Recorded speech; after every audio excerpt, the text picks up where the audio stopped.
Hello YouTube! This summer I spent 10 days traveling through North Korea, one of the most isolated and in some way misunderstood countries on Earth. After a train ride of about 14 hours on the K-27, we arrived at Dandong.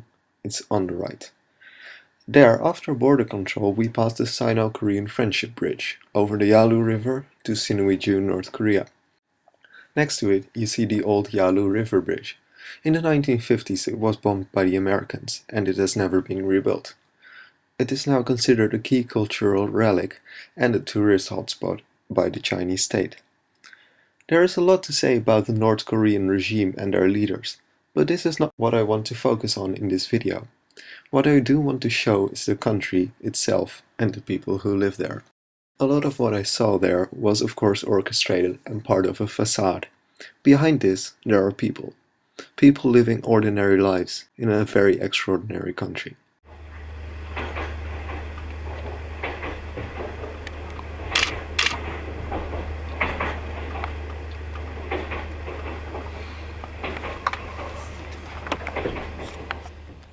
The cracks started to show during the border checks, where my dad and I made some small talk with a 20-year-old soldier standing guard at the station.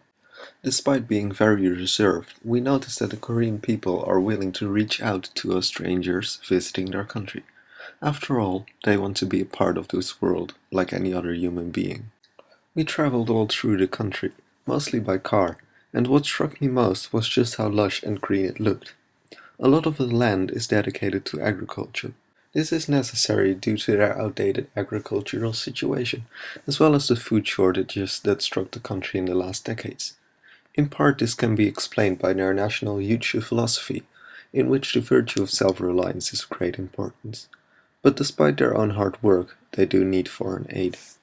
After a short night in Pyongyang we traveled eastwards. En route we visited a temple where a lot of Koreans spend their days off, with barbecues, drinking, singing and dancing. On our way out we were invited to dance along. Basically I got dragged in.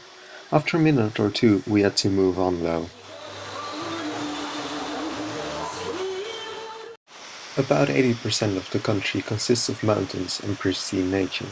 At Mount Kumgang, notable for its scenic beauty and views, we went hiking.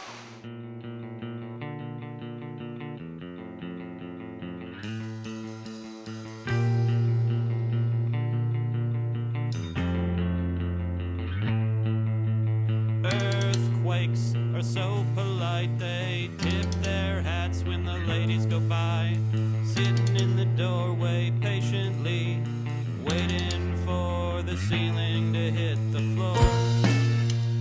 We don't have to compromise, happens to us all the time. We don't have to make amends, we're never gonna be friends.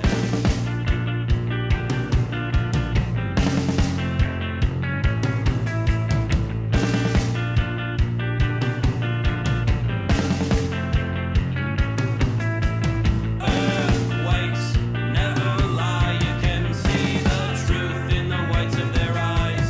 Kissing your hand and slapping your back, making you feel like a welcome mat. We don't have to compromise, it happens to us all the time. And then we went back on the road. There really was a lot to see, from the empty roads to enormous monuments. All over the country in the province capitals there are bronze statues of the eternal President Kim Il-sung. This one we visited is in Hamhung, a city only recently opened for foreign tourists. And then the phone rang. We were not sure what was happening, but the phone kept ringing for quite some time. On the way to the joint security area in the Korean demilitarized zone we passed under the Arch of Reunification, constructed in 2001. These two things reflect very well how fragile and difficult relations are between the Koreas. On the one hand there is longing for peace and unification, while 2 hours away along the same road, the two armies have been looking at each other for over 50 years. There is a lot more I wanted to share, from moments of kindness in the Pyongyang metro to monuments dedicated to the glory of North Korea. I'll end with part of the Arirang Mass Gymnastics Festival, a breathtaking 90-minute show performed by 100,000 people.